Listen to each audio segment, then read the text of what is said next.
Hey, good morning and welcome to Breakthrough Walls. I'm Ken Walls and I am your host. And today I have a very special guest on. His name is Jermaine Galloway, but you might know him as Tall Cop Says Stop. And you're going to understand what all that means here in a minute. But what I'd like you to do is go ahead and share this out with everybody that you know, share it across all social media platforms and stay with us. We'll be right back with Jermaine.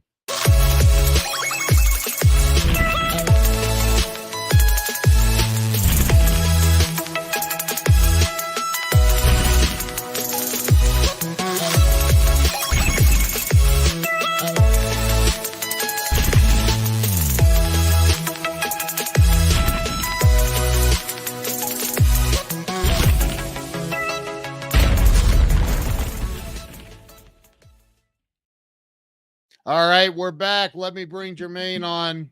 Jermaine, welcome to the show. Thanks, Ken. Appreciate you having me. Thanks. I'm grateful to have you on here. It took a while. It does, man. I travel a lot. I'm on airplanes a lot. If you could do a virtual on an airplane, I would have been able to do this a while ago. So yeah. So I know you're very, very busy and very sought after as far as a speaker and everything else that you're doing. So I appreciate you taking the time. And just so everybody knows, you got to go catch a flight right after this. Right after, I'm already dressed and ready to go. Right after I'm done, I'll be walking out in about 5 minutes and jumping on a flight to Wisconsin. So wow, that's insane. So Jermaine, I started this show. Honestly, it was for selfish reasons. I was stuck in life at the time. And I thought, if I just interview enough people and find out how they got through it, maybe it'll help me and other people can hear it too. So, and it worked. So talk about, start out with telling everybody where it all began for you. Where were you born and raised? So Orange County, California. I'm a Cali kid. So I went to Kennedy High School in Orange County. So I grew up near Knott's Berry Farm, Disneyland. Okay. That area, that's where I was born and raised. Both of my parents, though, are from Texas. So my mom's from Beaumont, which is near Louisiana, the area that gets hit with all the hurricanes and all that over there outside Houston. And my dad is from San Saba, which is a little tiny 4,000 person town about an hour and a half out of Austin.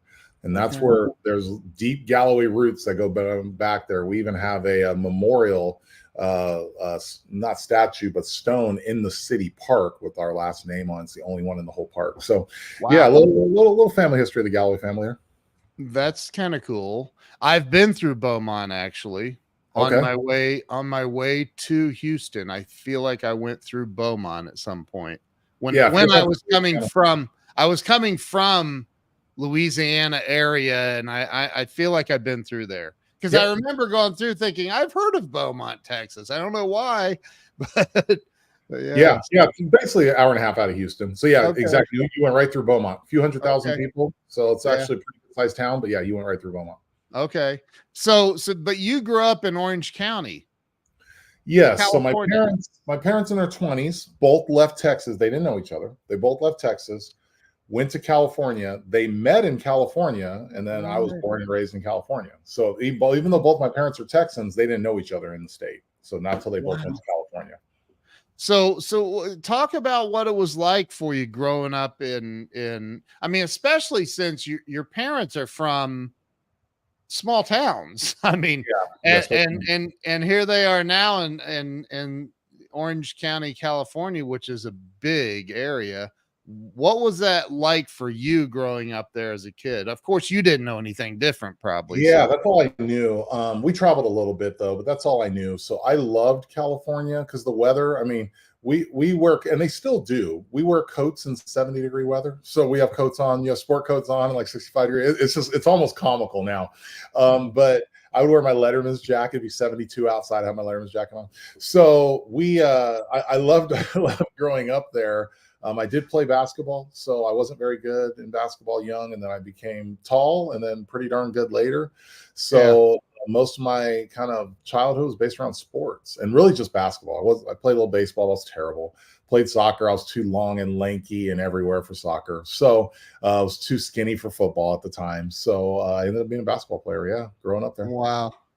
You're the reason. Just can I tell everybody how tall you are? It's yeah, insane. go for it. Absolutely. Of course you can. He's 6'9", y'all. 6'9". I've met Jermaine in person, and I remember being probably visibly shocked at how tall. I was like, wow, I'm 6 foot and I feel fairly, average, but geez. So you're the reason they raised the official height of the basketball. There were some dudes before me, but yeah, there was a couple guys before me. Your George Mikan and Bill Russell and people like that. But yeah. So I did all right. I hung in there. Okay. Yeah. So what was in like? I don't know Orange County. I don't know is that part of LA or is that? No, LA is in LA County, but Orange County borders LA County. Orange County is a wealthy county. Now I grew up middle class. I was right on the LA County border, but I was near Long Beach and kind of those areas. That's where the city of La Palma, where I grew up, small little speck in Orange County, was there. But as you start going to Anaheim and Anaheim Hills and all that, that's where you hear those, soccer players and a bunch of athletes and the pro beach volleyball guys. They're all from there. In Orange County, the further into the county you get, the more wealthy it gets. So Orange County is a very wealthy county overall. Knott's Berry Farm, Disneyland are in Orange County. Newport Beach, Balboa, all that stuff. So once you start getting, that's my buddy Joe. He lives in Orange County, actually. That's Joe Ingram. He knows. He's like, I'm like, dude, how do you deal with living in California? He goes, I live in Orange County. yeah, exactly. And my mom's still there. My mom's in Anaheim Hills. So my mom, we still go to Orange County a little bit. My mom's still in Anaheim Hills, and then my dad, who's passed away now, is buried in Orange County. He's buried in Cypress. Oh, wow. So we still come through there. Wow. So and I don't know what grunt style, Jermaine sporting grunt style. What's that mean? Okay, so Grunt Style is a clothing line. They're actually out of San Antonio, Texas. So they're our neighbors out here outside Dallas. It is a clothing line, pro God, pro military, pro law enforcement. Oh. Go to their website. It's a great clothing. It's a national clothing line. They have storefronts in Atlanta and Nashville and kind of everywhere. Wow. It's a very popular clothing line nationwide. So it's just, this one is my own tall cop. You can probably see it a little bit. It's my own tall cop one. And then on the back, you can see the Texas logo on the back there. Oh my God. Do you sell that? I do sell it. I'm actually just about to re-up an order because I only ordered a few. And after I ordered a few, everyone bought them up. So, dude, you gotta come on. We're neighbors, man. You gotta hook a brother up here, man. I do. That is awesome. This is personalized to me. So my grunt, you can do an order. It takes a couple months, but I personalized it. I guess I'm giving them a little plug now. So I personalized it and did that. And then we have another one in Texas called Relentless Defender, which is another one. It's a really cool clothing line also. So both of those are two that I support a lot. Wow. That is really awesome. I love that design, man. That's so cool. Yeah. So because we're going to get into what you're doing and what all that means here in a minute, and your logo, you can't help but go, what in the world does that mean? But you grew up, and I know you went to college and you played basketball in college. Talk about that, because you get through high school, you do all of that. You end up in college, and did you go on scholarship? I did. I was an all-state basketball player coming out of California. We went to CIF. We almost won CIF. We lost by 2 points. Not that I remember it all, but we lost the championship game by 2 points to Trabuco Hills. So ended up, not that I remember that at all. So I ended up getting a scholarship. I moved around in college. I went to DePaul University on a full ride scholarship, which is in Chicago. Went there my first year. Didn't play a lot.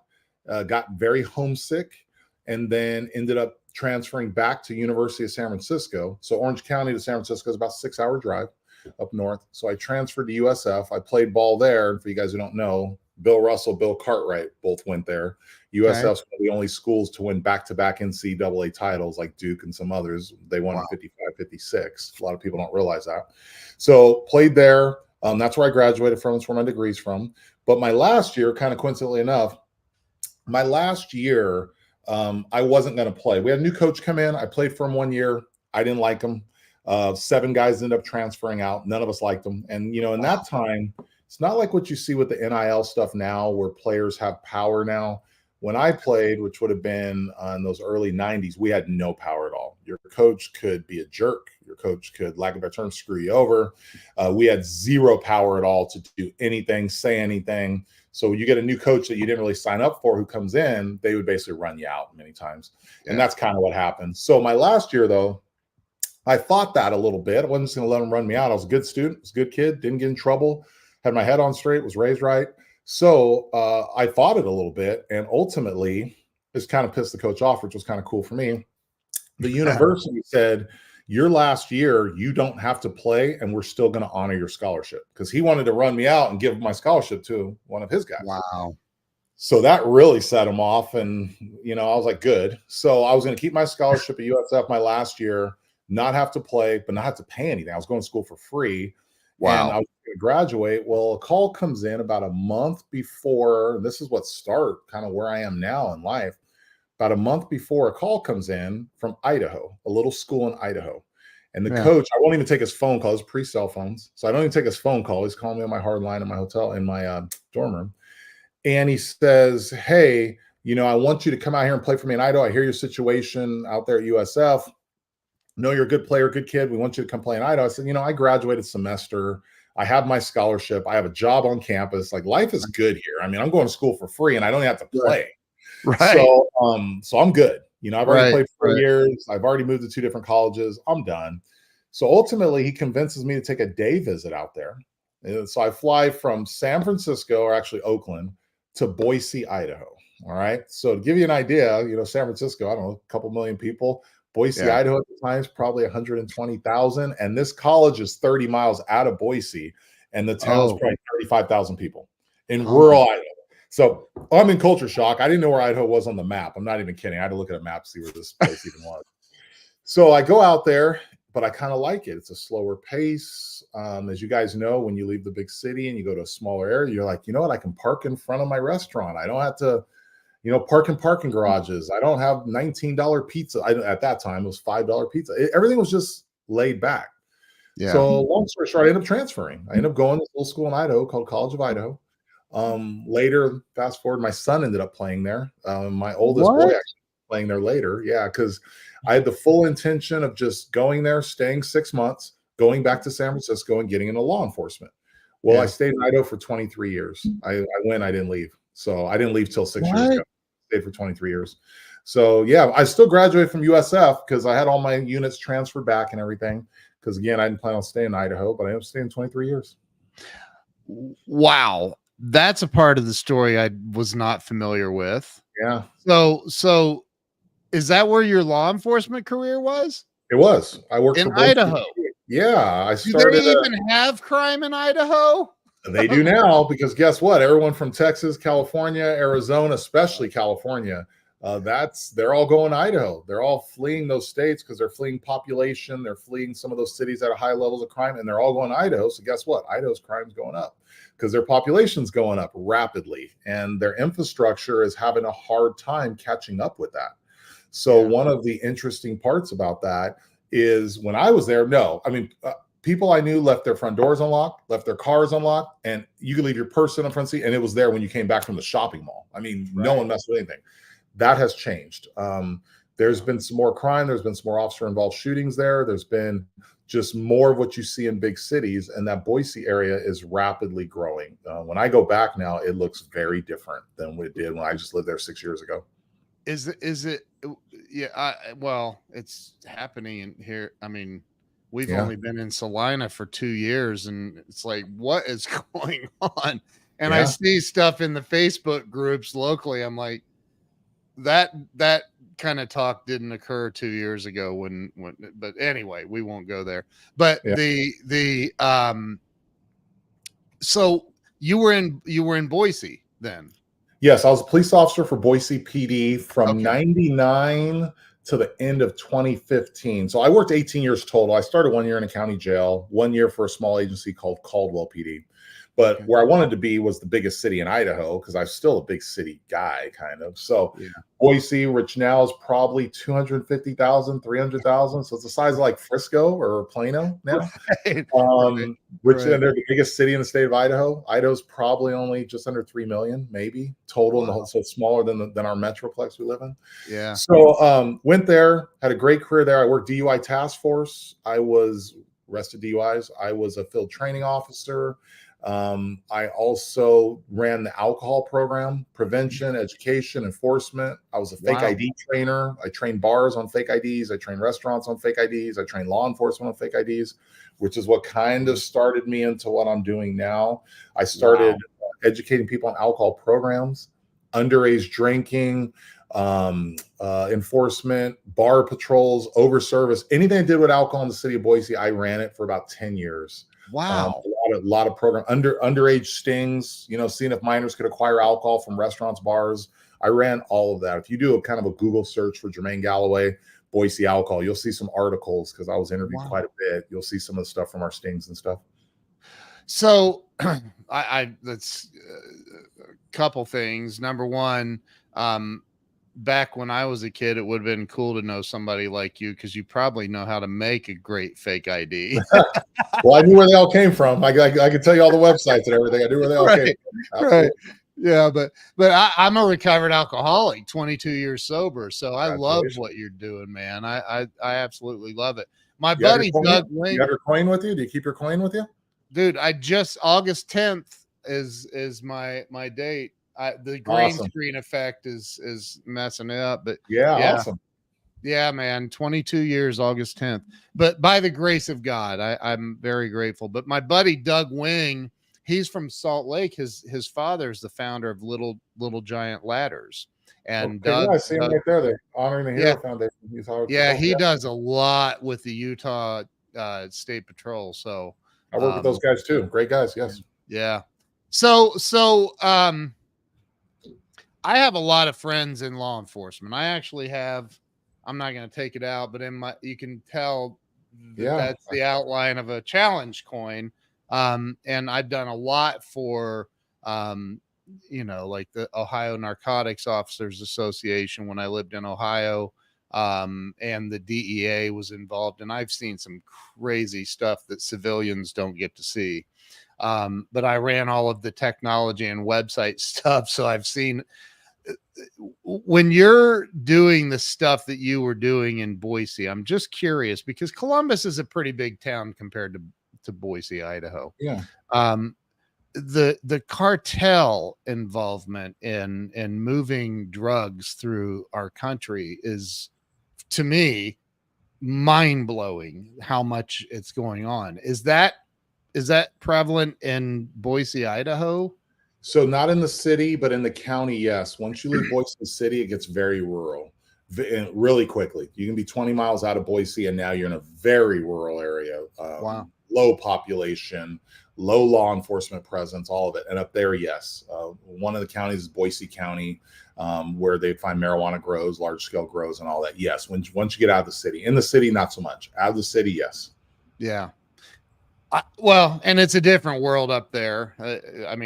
Idaho's certainly a different world, but so what are some of the things when you were in law enforcement, that kind of, because you have this organization called Tall Cop Says Stop. Yeah. First, where did that come from? Is it something from your career that kind of created this? Yeah, and we could spend the whole hour on how this started. So let me give you a snapshot of it. So I started doing a lot of alcohol programs, make a long story short. Okay. And other agencies see what we're doing, and they say, neighboring agencies in that Boise area, hey, can you come over and show us what you're doing and how you do it? Train our officers. So because you can't double dip. So you either do it as a police officer, which means you don't get any extra pay for it, and you just show up in uniform, but you can use your police equipment and all that, right? Right. Or you take time off and you go as a private entity, your own LLC. So when I started with all this, I started as a police officer.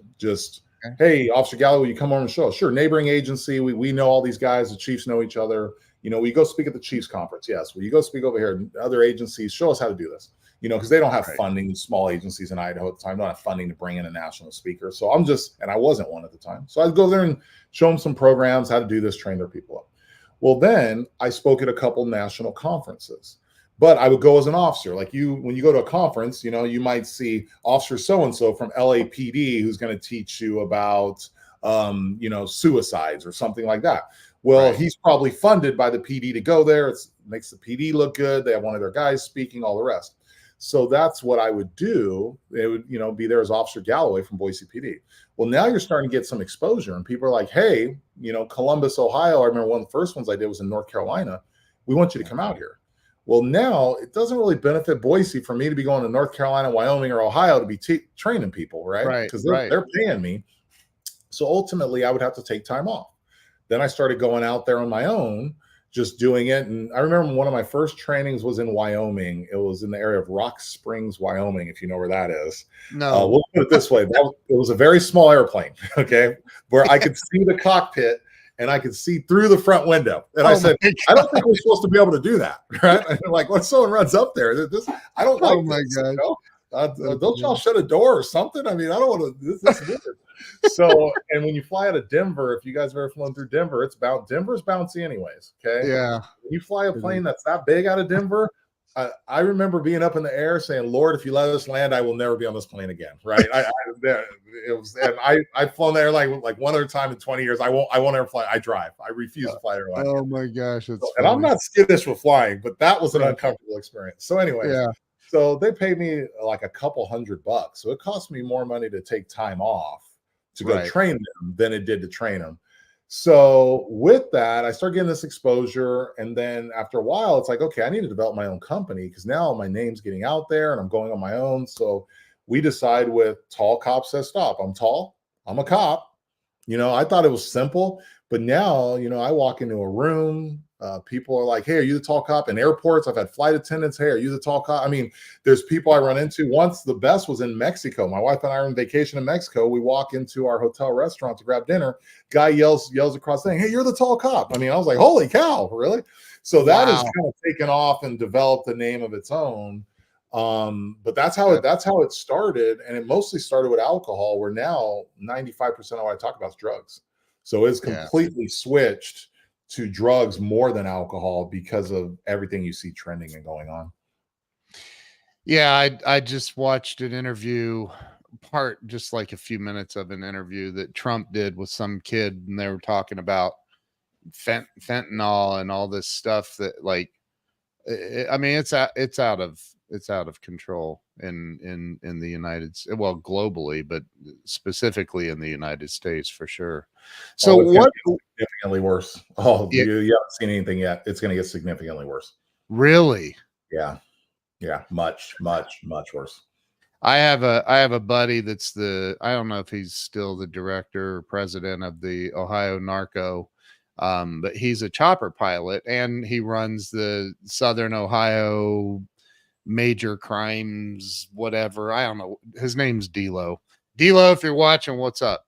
But so D'Lo is a chopper pilot. So he's flying. This dude can spot a marijuana plant at one single plant from, I am not exaggerating, 1,000 feet. He can spot it. I'm like, dude, what? And he's like, oh yeah, it's, he starts, I'm like, that is insane. But he did all these, marijuana flights and then I think they made it legal or something. Like, he doesn't do it anymore. I'm like, that's crazy that they're making all of this stuff. This isn't about, I guess, not my opinion, but I think it's a little crazy that they're just making, hey, let's just have a free for all. And how about that, huh? And expecting public health to get better and expecting addiction to go down doesn't really work like that. So it doesn't feel like it does. I'm just saying. Huh? Yeah. So let me ask you, what is your company? And by the way, let's give a shout out to your amazing wife. She connected us and made this happen. Yeah. So thank you to your wife. But what is your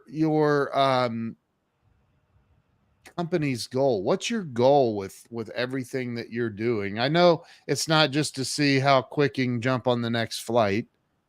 Yeah, it's definitely not that. So the goal really is to educate. I come from a law enforcement background, which we've already highlighted, but you have to educate before you get to enforcement. So what happens is, we know just throwing people in prisons doesn't work, right? Because you're locking them up. It's basically putting someone in a closet, locking them up, and having them come out and expecting to have someone rehabilitated and do better. And it doesn't work like that.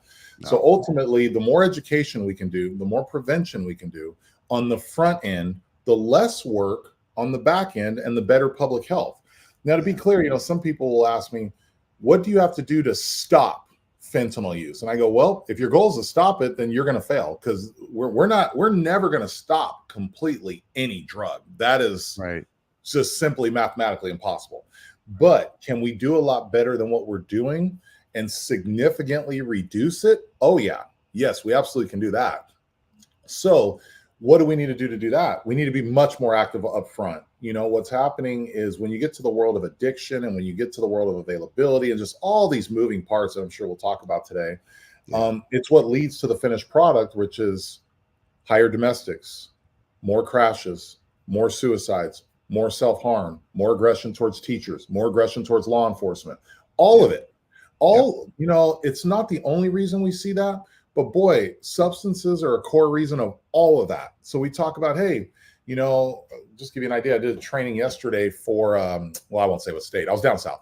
So I was down south yesterday, and I did a training for probation. And it was a statewide training, and I had probation from all over their state in my training. And I told them, I go, our goal is to reduce the prison population. You're seeing that. Legislators, governors, everybody's talking about that. We want to reduce the prison population, which I agree with. If we can reduce the prison population, that's great. But I said, why is it not going down? We're making a conscious effort to reduce the prison population. Why is it not reducing? Why is it not going down? We're letting people out earlier. We're letting some people out that probably shouldn't be out. We're reducing sentences. We're doing a lot to let them out. So why is it not going down? And my answer to them was this: when you commit certain crimes based on the substances you use, we can't let you out of prison because of these certain crimes that you're committing. So we have to now get to the core of reducing some of the substances you're using, and get that down to then get the acts that you do while high on substance down, if that all makes sense, right? Yeah. Cause and effect of it. So we need to go more to the core of it instead of just going to the finished product of it. And that's one thing that we still have more work to do. I see videos on X almost daily of some of the, and I don't, I try to process things with some semblance of logic. And I see, these videos of people just slumped over on fentanyl in LA and other cities. And I just wondered, number one, how true that is. Yeah. It looks real. I've seen videos of Oakland, California, where it's like, what is that now? And I'm sure it's not the entire city. I'm sure it's just certain parts, but how is that real? I mean, it looks like there's a bunch of zombies in some of these places. So unfortunately it is. And it's not just in our big cities. The big cities are where the cameras are. Now it's not, you're not going to see it in Salina, but you might see it in, Plano, McKinney. You might see it in some of those areas, not as much as you would see in Dallas or Austin, but population matters. But, we are seeing, and it is accurate. So, we call those people on the nod or nodding out. So many times they have just used a substance or recently used a substance, and that is the euphoria from the substance. And in some cases, that could be the overdose effects also from said substances. So it is accurate. Unfortunately, those numbers are going up.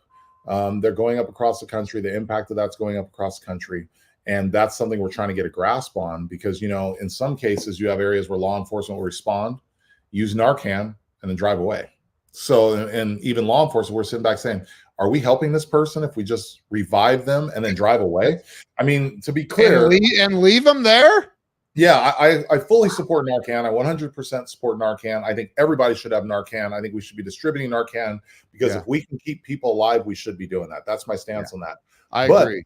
The driving away part, I'm kind of like, shouldn't there be something else that we do? So something that's added. And I mean, that's where we're struggling, because, there's a financial piece to that. There's an availability of beds and resources. I mean, it's not just, hey, we can just do all these great things easily.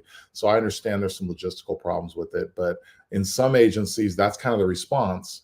We're seeing some changes with that. Now we're starting to see agencies put other people in place that after that they respond, they follow up, they go to the house, or if they're, homeless, they might go and find the person and try to work with them, give them resources. So we are improving that, but we still have some ways to go with that.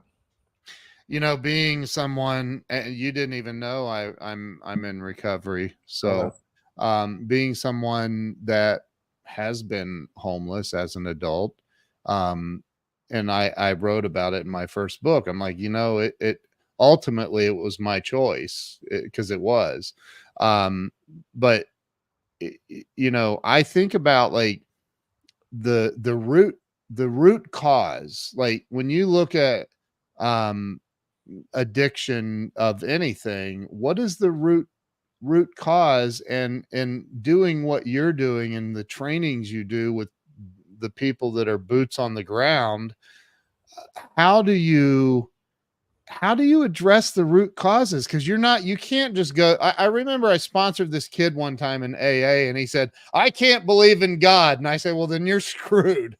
Like if you can't believe in something outside of yourself, you're in trouble, dude. So right, you need to have some hope. Yeah. How do you address it? So as you see from my tagline there on my logo, it says you can't stop what you don't know. That's the first step right there. How can you stop anything or prevent anything or impact anything if you don't even know what it is, if you don't know what you're looking at, if you don't have an understanding? It would be like, I'm sure at some point you went to a counselor. Yep. So when you went to that counselor, it would be like them saying, so what's this alcohol you speak of? And what do you do? And how does it make you feel? And where do you get it? And what's it smell like? And having no understanding of the substance you're using. Yeah. But then now you're looking at this person going, wait, you have no idea of this, but you're supposed to help me? So you're supposed to. I went to a counselor like that. Actually. Yeah, and you didn't feel much hope when you walked outside that door, nor did you feel like you were too interested in going back.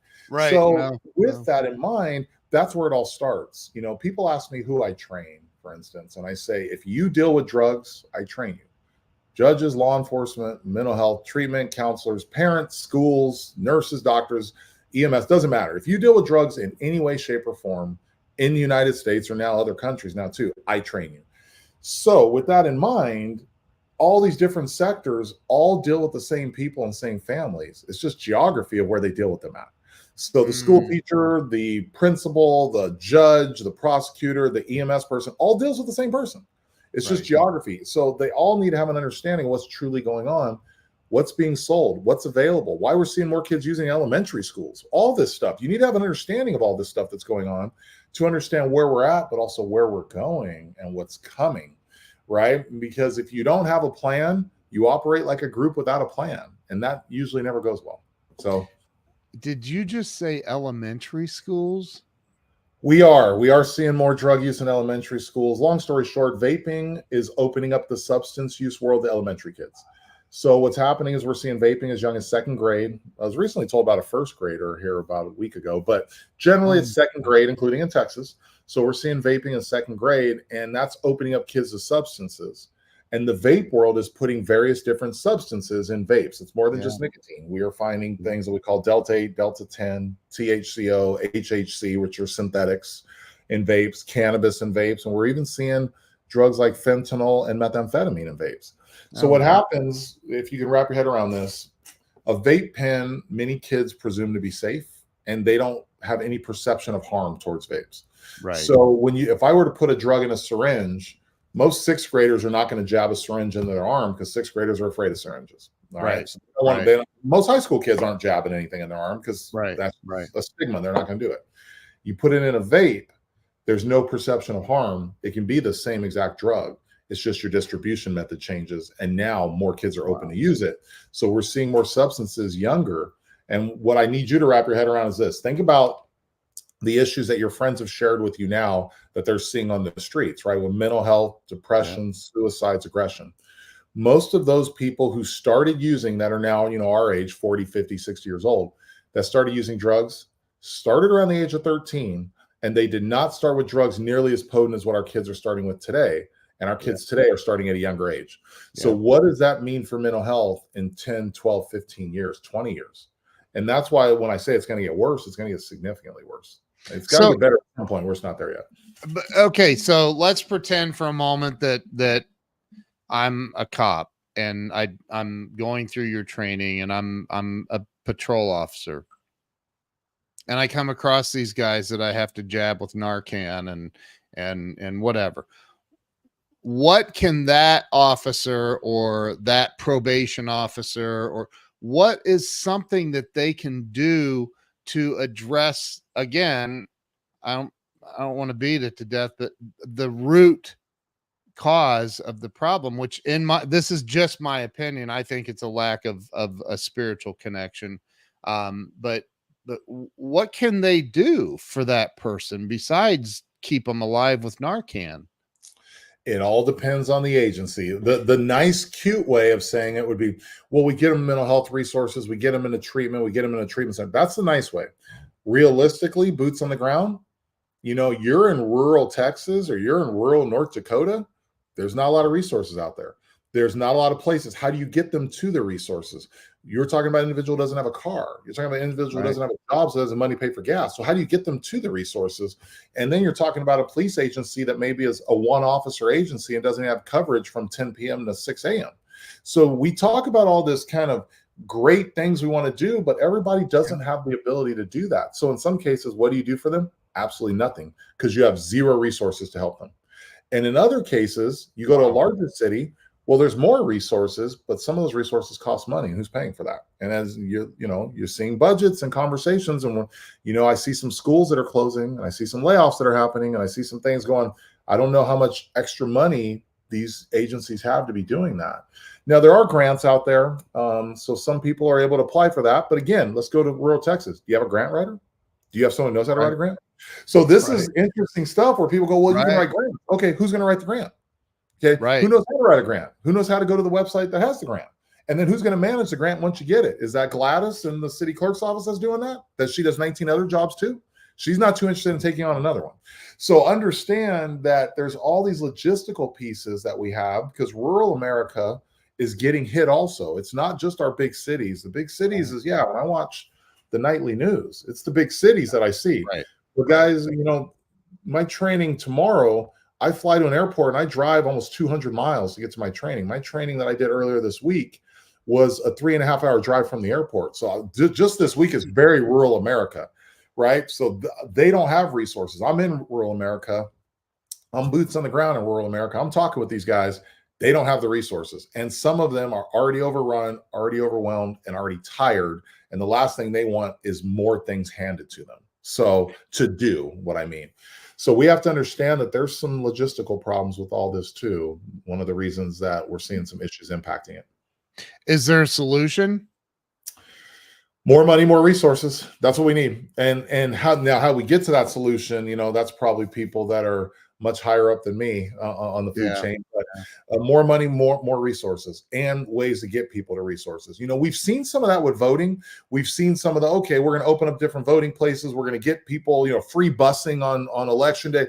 We've seen people recognize it with that. We need to do the same thing with substances. Maybe there's a thing where you say, okay, well, it's free busing if you're going to a treatment center. I mean, these other things, we need to figure some of those logistical things out, because the people that sometimes need help the most have the least amount of resources to get the help. And then it feels hopeless. And they just go, well, forget it. I guess this is the hand I'm dealt, and this is the life I'm going to live.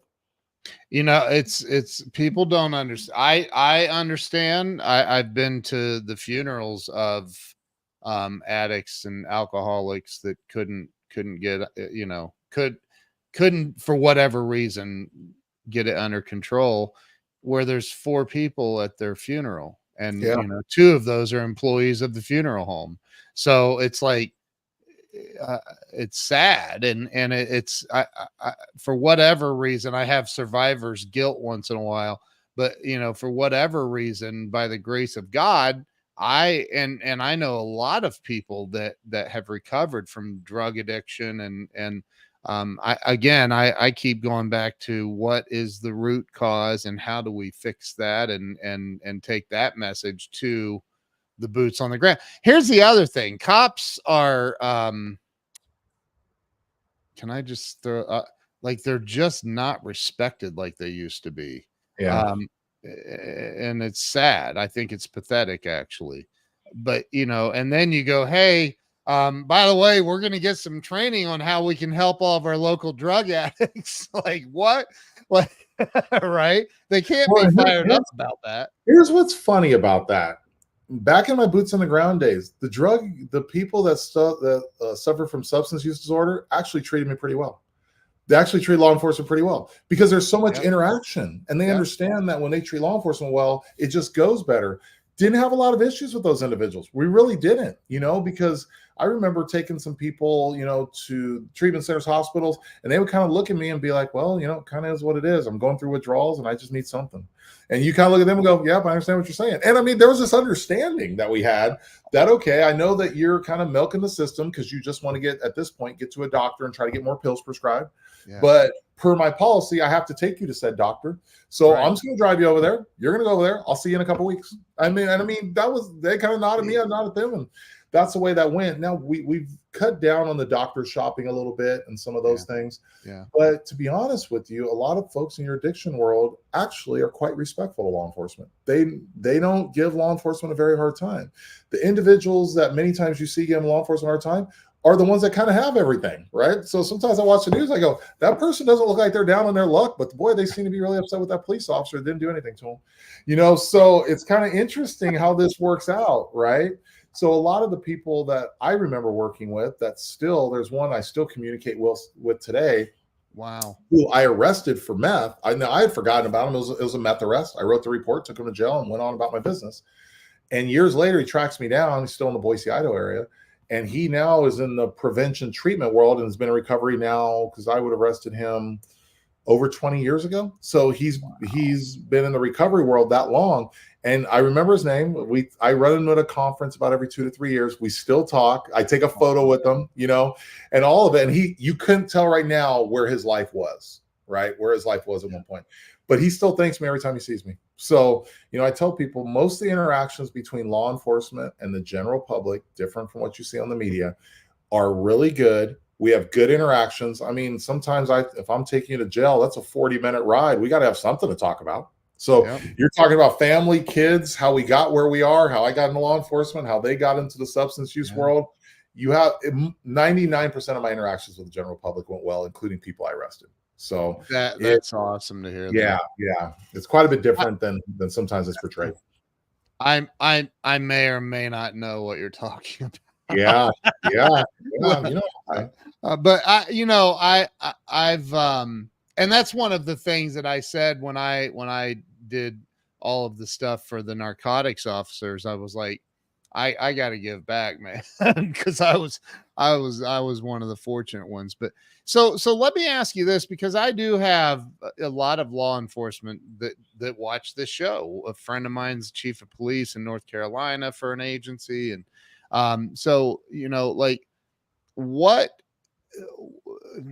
I don't know how to ask this. Why would somebody hire you to come and teach or train? What are you going to show up and teach or train on? And a couple things I'm very well known for. One is community environmental scans. That's a cute way of saying I dive into the drug world and I dive into the stores in your area. So for the last 15 years, I started just doing these on my own, and now individuals contract with me to do it. So basically give you a couple of examples here. I go into your smoke shops, dispensaries, gas stations, liquor stores, shopping malls, identify drug culture and climate in your area. But because I do this so much, it allows, and I train in all 50 states, it allows me to compare let's say you are in Charleston, South Carolina. I can compare Charleston to Columbia, Columbia to Lexington, Lexington to Irmo, Irmo to Greenville. But I can also compare South Carolina, North Carolina to California to Wyoming. So I have this ability to tell you not only what you have versus other states, what you don't have yet, what is coming, what's in your region, what you sell more of that other states don't sell more of, your price points, all of it. Where it's You're talking drugs. Yes, I'm talking drugs. And I'll give you a couple of examples of drugs that work like heroin, that are completely legal for my 9-year-old daughter can buy in 38 states. So we'll talk about that. But I do scans. Then I show you stuff you don't know. So my probation group yesterday, 5 minutes in a class, here's what I tell them. It was a 3-hour class yesterday. I said, you guys are not a one-on-one level. You work probation. You work with felons. You guys understand drugs. You do drug testing. You understand all this. I am going to show you a bunch of stuff you had no idea even existed in your state that your people are using, and you had no idea. And a lot of it, you see it, and you had no idea that it was being used and abused. So, and when I'm asking questions in class, I'll put up a photo on the screen and I'll say, what drug is this?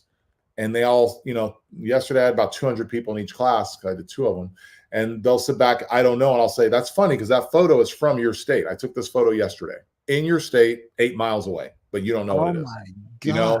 So, and they sit back and go like, I don't know what it is, but some of them will go, I recognize that store. That's the gas station I go to every morning to get my coffee. That's the store I frequent. That's the shopping mall I shop in. So I show them all of that, which is what kind of it separates me from everybody else. Because I spend a ton of time boots on the ground, and I've done that for 15 years. So not only can I tell you that, I can tell you in Texas, a drug that was in Texas 5 years ago that is now, or vice versa. So I can show you a bunch of that stuff. And it changes the dynamic of it. And it can go from an hour to 2 days. I have 2 days, 2.5, 3 days worth of content I can show you. So you can't stop what you don't know. Correct. Now it makes sense. Correct. So, okay, but you're not going undercover. No, there's no way. Hard to put all this undercover. So hard to be discreet. So yeah, no, I'm undercover. Right. I think they're going to recognize if I'm an out of towner or not. Right. You don't know me. Yeah, right. But so are you seeing fentanyl in stores? Like you're not. No, but I do come across controlled substances in stores. Came across mushrooms, psilocybin shrooms in a store in the Midwest about 2 months ago. Other times there will be drugs that states have banned, like kratom, Kratom, which is legal in 44 states, including our great state of Texas. And kratom works like heroin. So it's legal in 44 states, and it works just like heroin. It's a plant that works like heroin with no age restrictions in most states. So a 5-year-old could purchase kratom if they had the money. Another one like tianeptine, Tianeptine. Tianeptine is a synthetic that works like heroin, used to get around drug tests, things like that. When I say these drugs work like heroin, they work like heroin. These drugs in higher doses are not weaker. In some cases, the withdrawals are worse than heroin or opioid withdrawals are. So we sell tianeptine's legal in 37, 38 states. So we have all these drugs that are trending, like those two you haven't heard of, Like from where you're sitting, you can find kratom within about 8 miles of where you're sitting. So there's stores right in your area that sell kratom. What? And it works like heroin? Works like heroin. It's a plant. Use it for withdrawals. They use it for pain relief. A lot of different reasons. Depends on the person. Depends on the dosing. A lot of moving parts with that. But we have all these drugs. There's so many over-the-counter drugs. There's drugs. Here, this is a good example. You go to the dollar store, you buy Imodium. Okay. So if you take one Imodium tablet, it's called loperamide. You take one loperamide tablet, it's back you up, stop you up. You're having stomach issues. You take 100 tablets, around 200 milligrams, it works like heroin in your body, works like opioids in your body. So we have people that will go to communities and go to the dollar store or Walmart or CVS, Walgreens or Kroger, what have you, and they go steal Imodium. And the store is like, why are people stealing Imodium? I don't understand. This doesn't make sense to me. Why they're stealing Imodium, those are drug seekers. Those are drug seekers going through withdrawal symptoms, and they're stealing Imodium to offset the withdrawals until they can score heroin or fentanyl again. So, that's just a snapshot. I could keep you here all day. So it's stuff like that. Is unbelievable. Well, first off, you would never go to the bathroom again. But when you are going through withdrawals, and I'm sure you remember this from your alcohol withdrawals, the last thing you are concerned about is consequences. You don't care about consequences. That's the last thing you think about. So I explain this to law enforcement. When you're dealing with someone that's going through heroin or opioid withdrawals, the last thing they care about is you saying, I'm going to take you to jail tomorrow if you do it again. That's the last that they will worry about that when that day gets here. So they are worried about feeding the withdrawals and offsetting the withdrawals. That's the real life issue that they are worried about. So that's just a snapshot of what the heck is going on and why things are so bad out there. You just reminded me of I heard a guy talk, really old time sober guy from Kentucky. I heard him talk one time, and he said, many times, and people will hear this, people have this disease of addiction, and all that disease wants to do is kill them. And he said, I don't think my disease wants to kill me. He said, in fact, I don't think my disease cares. The only thing it wants is another drink. That's it. Another drink. Yeah, And use it to offset the withdrawals, whatever it takes. Yeah. Whatever it takes to offset withdrawals. You know, sometimes us folks not going through withdrawals have a really hard time wrapping our head around the sickness and illness of withdrawal symptoms. We can't understand why someone would do these things. But if you understand withdrawals don't care about consequences, it's the last thing they care about. They don't care about losing their license. They don't care about losing their family. They don't care about losing their money. You know, you guys just saw some of the info on, you know, one of our famous actors from ketamine overdose and how much money he was spending on that. It's the last thing he was concerned about. It's the last thing they care about. You care about the withdrawals and feeding the addiction, and that is all you care about, and you will do whatever it takes to do that. And that's what we have to be helping people more with. Wow. Jermaine, you freaking rock, man. I was not expecting all this today. I'm just being honest. I thought you were going to be great, but not this great. So there's your website scrolling across the bottom. I'm sitting here thinking of some people I can definitely connect you with, and that will benefit you and them. So this has been incredible. Is there anything else that you would like to share with the audience before we wrap this up? I don't want to hold you up from catching your flight. Yeah, I heard they don't. I heard they don't hold airplanes for you. So you can sign up for my newsletter. You see a tall cop says stop there. You go there, you'll get a pop-up. You can sign up for my newsletter. We have over 80,000 people throughout the United States on our newsletter blast list that goes out once a month. So it just went out yesterday, so you're not going to get the August one, but you get September. So I write articles and I put drug information in there. You can do that. We also host a big conference. We're always looking for sponsors because this is a grassroots conference. It's called Emerging Drug Trends. EmergingDrugTrends.com is the website. This year it's in Dallas in October. And it's a conference. We draw about 300 to 500 to it, but we don't have federal support or any of that. Not that anyone's against us, but we don't have, a lot of these big conferences, have a big federal backer or a big state. That's not us. I started this at a grassroots level just to bring quality information, quality trainers to people that need it, kind of like the information I shared with you today. So any support for that, any sponsorships for that is always welcome. That just helps us offset costs and get more people in. We scholarship people in. In inflation now, the food prices they're quoting us. I said, how's a can of coffee cost that much, right? Can I just bring my own? So all of that. So any support for that would be awesome too. Emerging Drug Trends. We do that every year. Years in Dallas. So. What kind of sponsor are you looking? Are you pulling in law enforcement primarily? Everybody. That conference, because I gear that conference the way I gear my trainings. Everybody. So we get nurses, schools, hospitals, law enforcement, state troopers, drug enforcement officers, alcohol enforcement. We get everybody. We cover the wide gamut of drugs from mental health to every aspect of it, to prevention strategies, to youth, to adult, all of it. So it really, any type helps. It just offsets a bunch of the costs. Like I got the AV quote today and I was like, holy cow, just to run a projector, huh? So, it is pretty amazing how much everything costs nowadays, but everyone's dealing with it, not just us. So any of that help or anybody who'd be interested, that'd be great. We'd appreciate it. Well, and one big way that everybody watching can help is share this out. So Jermaine's message gets out to everybody. What a story you have, man. Holy moly. I love what you're doing. And any way I can help support it, I'm definitely in. So appreciate it, brother. Thank you. Yeah, man.